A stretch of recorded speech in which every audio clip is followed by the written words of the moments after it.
Tribunal Superior do Trabalho vai gastar 90 mil reais do nosso dinheiro para comprar sofás de couro natural e também vai adquirir com mais 900 mil reais um pouquinho de champanhe, um pouquinho de vinho para suas grandes cerimônias, todas elas em nome da defesa do trabalhador. Trabalhador esse que vai pagar essa conta. Além disso, a gente vai falar sobre fraude, no principal programa do governo para a educação, que é o tal do Pé de Meia, mais de 14 bilhões de reais de custo de gasto permanente e adivinhem só, já no primeiro período em que está sendo implementado, já tem escândalo de corrupção, já tem mais alunos recebendo o Pé de Meia em várias cidades do que o número total de alunos dessa cidade, Então, esse programa aí que foi um projeto da Tabata e apoiado pelo governo Lula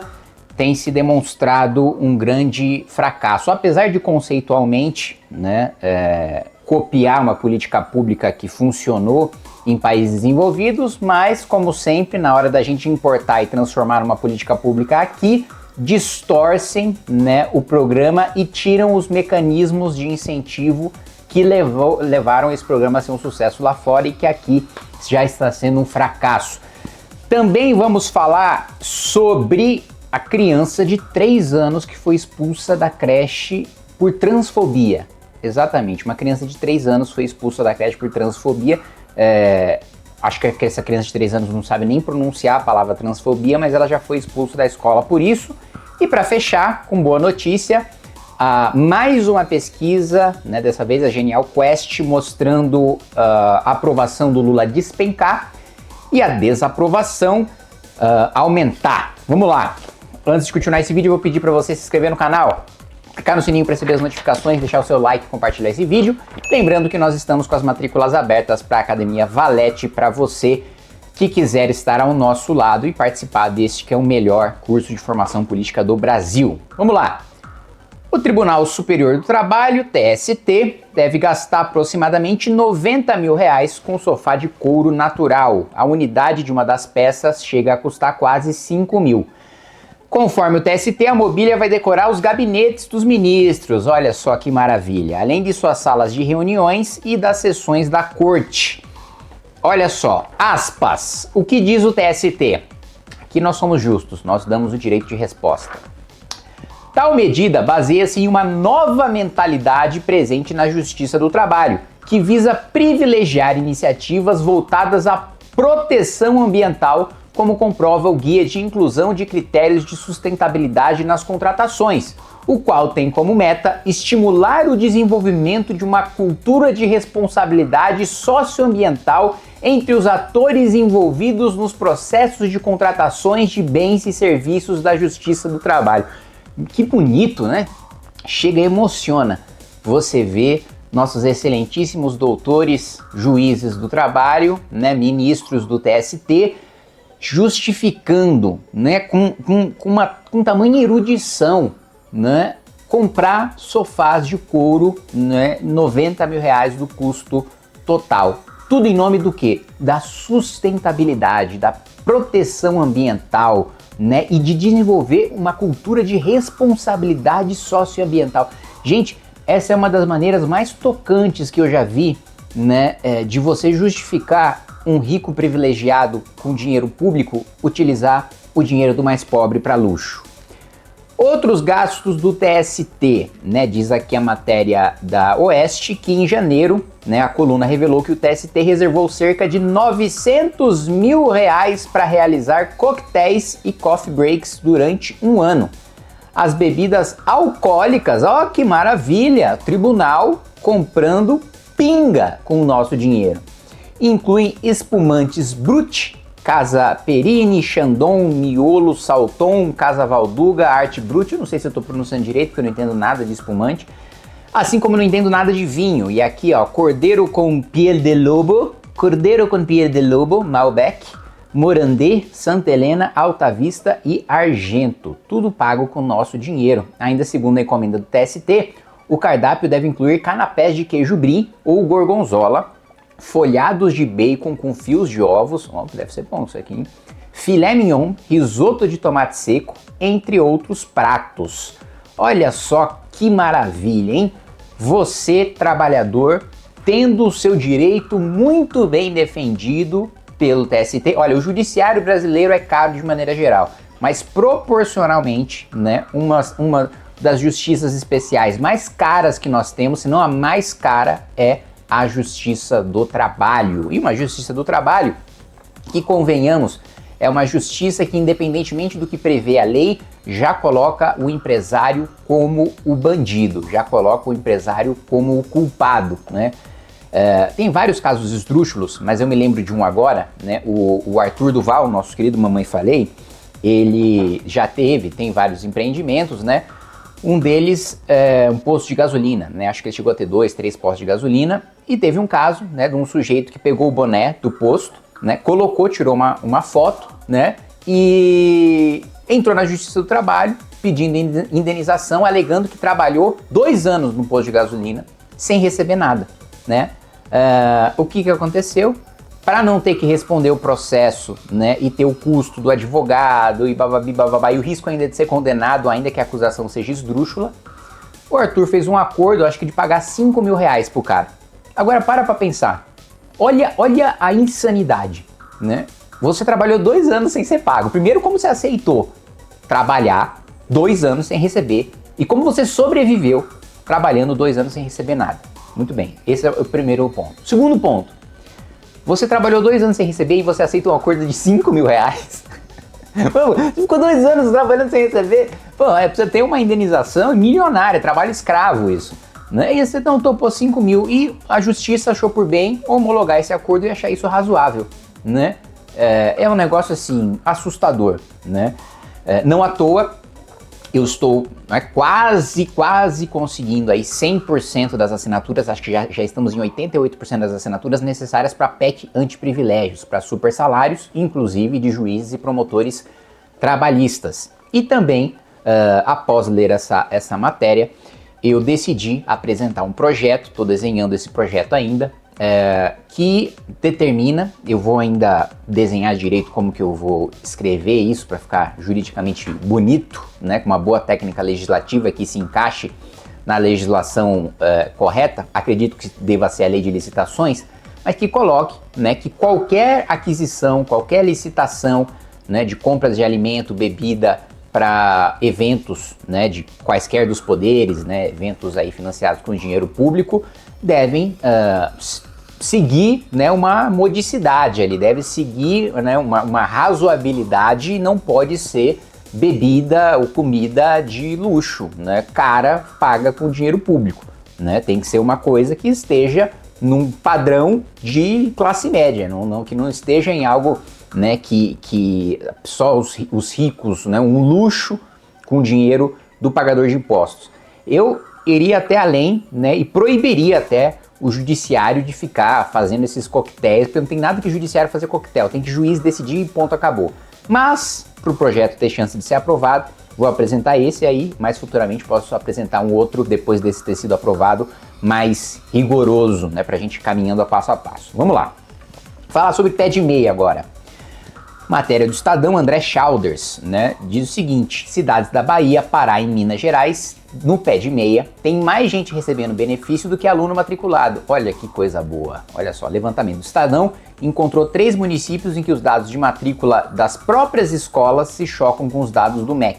Em outras 15, há mais de 90% dos alunos com a bolsa. Ministério nega irregularidades. Não tem irregularidade nenhuma. Tem mais gente recebendo do que gente estudando, e o benefício foi feito pra gente que tá estudando, não tem irregularidade nenhuma. Que excelente resposta, né? Vamos lá, vamos pegar um exemplo aqui já. Riacho de Santana, Bahia, cidade de 35 mil habitantes localizada a cerca de 500 km de Salvador. Parcela do pé de meia de fevereiro foi paga a 1.231 pessoas, segundo dados divulgados pelo MEC.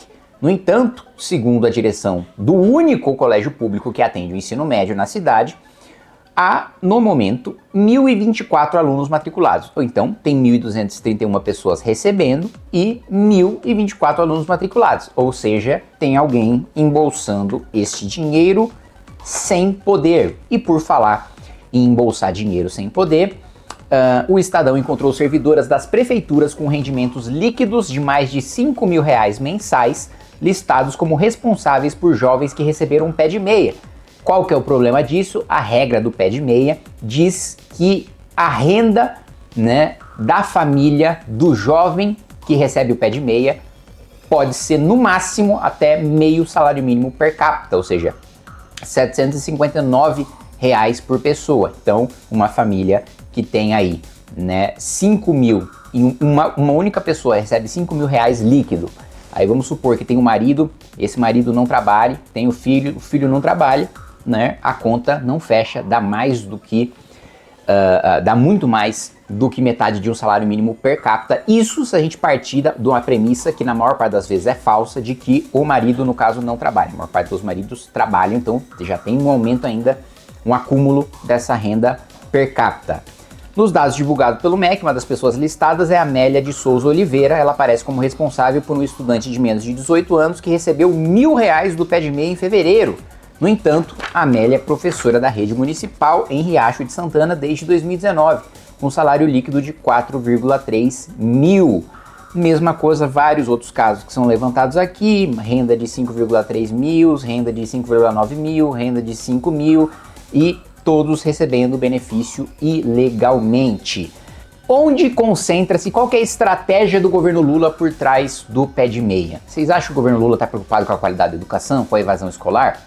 Obviamente que não, né? O governo Lula, os governos petistas foram um grande desastre para a educação brasileira. A gente tem 92% dos brasileiros que não são capazes, né, de ler ou interpretar um texto mais complexo, né? Ou mesmo uma matéria de jornal um pouquinho mais elaborada, né? E ao mesmo tempo a gente está lá nas últimas posições em matemática e ciências, né, no ranking do PISA, sendo que o governo Lula quadruplicou o gasto em educação, ou seja, ele foi capaz de quadruplicar. Imagine, vamos fazer uma coisa, um exercício simples, tá?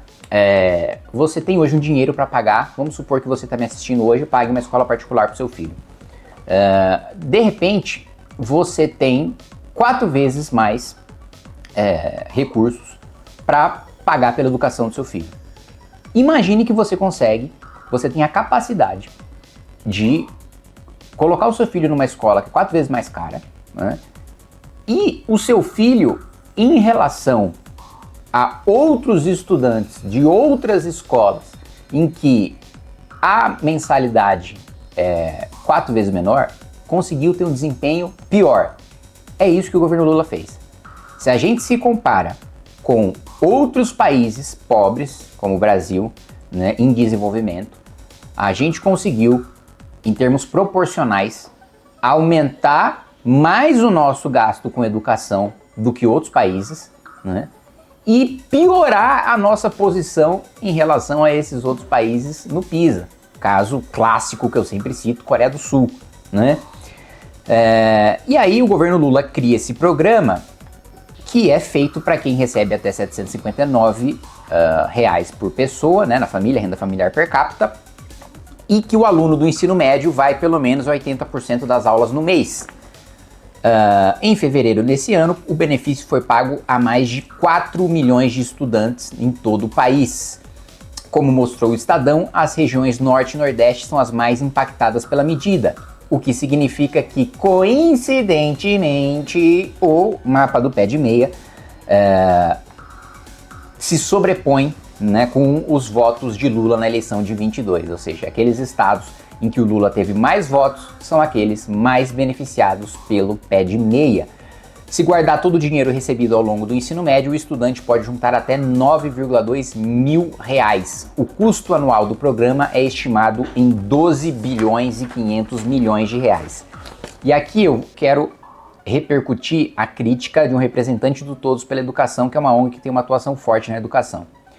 O programa ficou muito amplo e muito caro. A evasão é hoje de 4 a 5% ao ano no ensino médio. Hoje pagamos pé de meia para mais de 1/3 dos estudantes. Será que está sendo efetivo? Será que realmente está chegando ao jovem que precisa? Ou seja, a evasão, né, quem sai do ensino médio, é de 4 a 5% dos alunos ao ano. Mas nós estamos pagando a mais ou menos 33% dos estudantes um incentivo para que ele não saia da escola. Só que, né, mais de 25% já não estava saindo da escola.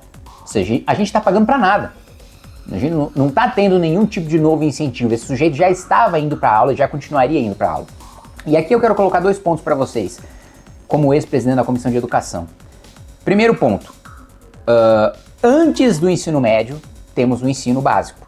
E no ensino básico, nós temos um problema de evasão e nós temos um problema de qualidade de ensino, né? Enquanto esses 2 problemas não forem solucionados, não faz sentido o pé de meia no ensino médio. Por quê? O sujeito já ingressa no ensino médio, muitas vezes com a progressão continuada, sem tirar as notas necessárias para passar de ano, mas passando de ano ainda assim.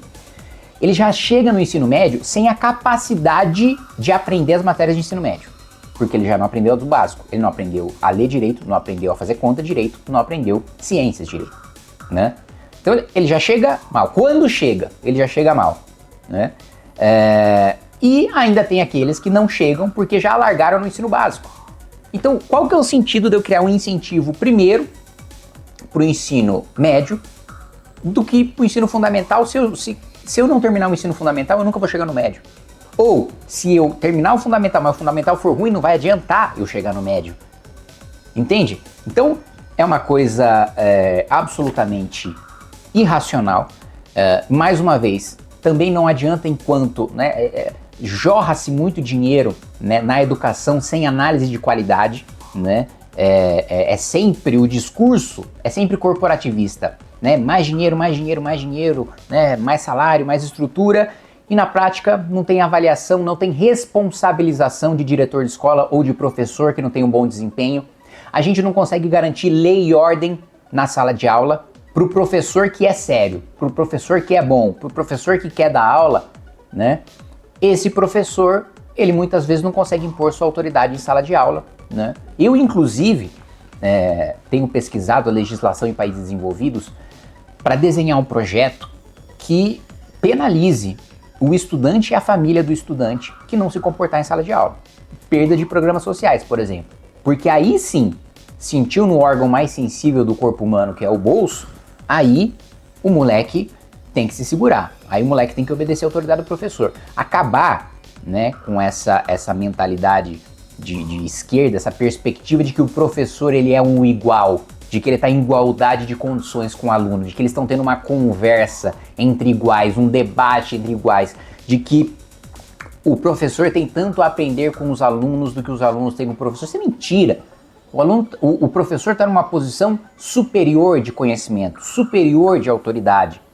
Se o aluno não obedece, se ele faz baderna, se ele enche o saco em sala de aula, meu amigo, cai fora, é expulso da sala a primeira vez, depois recebe uma advertência, os pais ficam sabendo, pá, recebeu, sei lá, tá na terceira advertência? Tchau, meu amigo, você tá expulso da escola, você vai perder o programa social da sua família e não vai atrapalhar o estudo daqueles que querem levar a sério, daqueles que querem estudar. Então a gente tem uma série de problemas, né, que não faz sentido a gente gastar 14 bilhões de reais ao ano, né, com um programa que não garante a qualidade nem do ensino médio, nem do ensino fundamental, que não combate a evasão no básico que vem antes do médio e cujo desenho, né, ele é diferente do que funcionou no mundo desenvolvido. Porque a bolsa paga para estudantes, né, não abandonarem, né, o ensino formal no mundo desenvolvido, ela funciona da seguinte maneira, né? Você tem determinada frequência, você tem determinadas notas, e aí quando você termina, né, o ensino médio ou o ensino fundamental com aquele nível de presença e com aquelas notas, aí você recebe o benefício. Diferente do que foi feito no Brasil. Aqui você tem um pagamento ao final, mas você também tem o pagamento durante. E aí no pagamento durante ele pode ir recebendo aquilo sem que ele nunca termine o ensino médio. Tirando o incentivo, o objetivo que é você ir até o final e ter só o pagamento no final, porque se você parou, faltou uma semana para você terminar, meu amigo, você não vai receber nada, não interessa os 2 anos e meio que você ficou. Mais um assunto que eu coloquei aí para vocês, criança de 3 anos que foi expulsa de creche por transfobia, né? Um assunto bizarro, o que mostra como a patrulha de pensamento e essa militância trans chegou num nível absurdo e totalitário a ponto de pautar, né, um Ministério da Educação de um país como a Inglaterra, né? Uma criança de 3 anos foi expulsa da creche por transfobia, né? O Ministério da Educação justificou dizendo que, né, aquela criança não estava contribuindo para um ambiente acolhedor, e ele falou, meu Deus do céu, vocês estão responsabilizando uma criança de 3 anos. E aí, eu acho engraçado, né? O esquerdista é a favor de responsabilizar a criança de 3 anos por transfobia. Agora, se um sujeito, se vem o Champinha, estupra, mata e esquarteja, não, tem que pegar, não pode cometer crime, é inimputável, né? Então ele tem que ser mandado com uma medida socioeducativa para ele ser reintegrado à sociedade. Agora, uma criança de 3 anos que diz que existe homem e mulher, aí ele tem que expulsar e ser responsabilizado por isso. Aí vem a nossa J.K. Rowling, autora de Harry Potter, e se manifestou, ela que tem sido uma ativista importante, né, da defesa da racionalidade da ciência, né? Ela diz o seguinte: isso é uma insanidade totalitária. Se você acha que crianças pequenas devem ser punidas por reconhecerem o sexo, você é um fanático perigoso que não deveria estar perto de crianças ou em qualquer posição de autoridade sobre elas, né? É isso. Ainda colocou, o Departamento de Educação do Reino Unido ainda colocou que não só os alunos, mas os funcionários têm que se sentir seguros e protegidos sem enfrentar violência ou abuso. Gente, se você é um funcionário de uma creche e uma criança de 3 anos é capaz de te ameaçar e de te abusar, você me desculpe, você é um inimputável. Nós precisamos te interditar e nomear um curador para ele administrar o seu patrimônio e fazer as coisas em seu nome. Porque se uma criança de 3 anos é capaz de te ameaçar, uma criança que, assim, quando muito ela tem um vocabulário de, sei lá, 250 palavras, né? Se ela é capaz de te ameaçar ou de te abusar, meu amigo, você tá precisando de ajuda. Você tá precisando de um ombro amigo. Você tá precisando de um bom psicólogo. Não há nenhuma vergonha em se tratar com um bom psicólogo, não é? Um bom psiquiatra. Não há nenhuma vergonha em se tratar com um bom psiquiatra.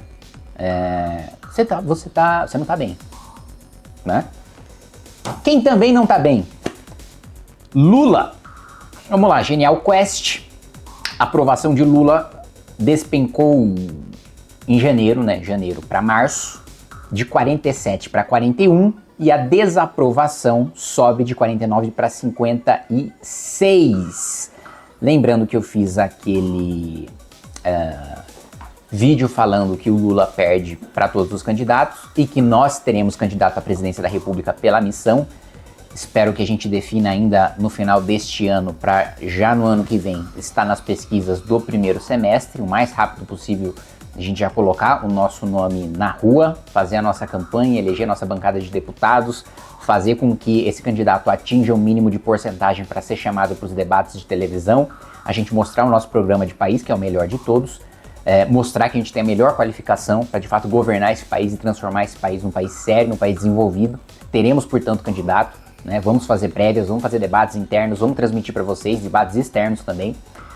E toda a militância, todos os apoiadores nossos vão participar, vão votar, como houve prévias e debates entre mim e o Guto, né, quando a gente estava debatendo sobre a pré-candidatura à Prefeitura de São Paulo. E quero finalizar dizendo para vocês que, em relação ao pé de meia, né, nós já temos uma fiscalização que está correndo no Tribunal de Contas da União, mas que eu também tenho conduzido fiscalizações e debates sobre o pé de meia, e nós vamos tratar muito ainda sobre esse tema e suas fraudes na Comissão de Finanças e Tributação. Abraço, até mais.